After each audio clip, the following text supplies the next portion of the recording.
King George III was the King of Great Britain during the American Revolution.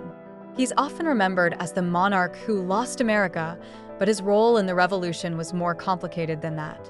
When George became king in 1760, Britain was one of the most powerful nations in the world.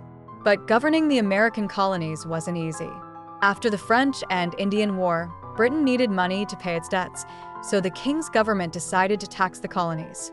Colonists protested, saying they shouldn't be taxed without representation in Parliament.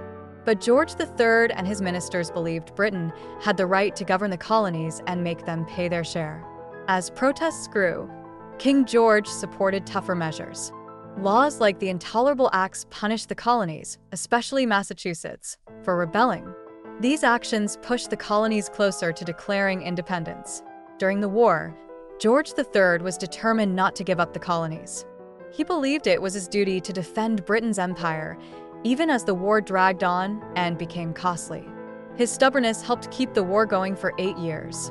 In 1781, the British army was defeated at Yorktown, and 2 years later, the Treaty of Paris officially ended the war. Britain recognized American independence, and George was heartbroken by the loss. Despite losing America, George III continued to rule Britain for many years. He faced health problems later in life, including periods of mental illness, but he remained a symbol of the British monarchy. King George III's decisions during the Revolution remind us how leadership and stubbornness can shape history. While he is often blamed for losing America, his story is also one of a leader trying to hold his empire together.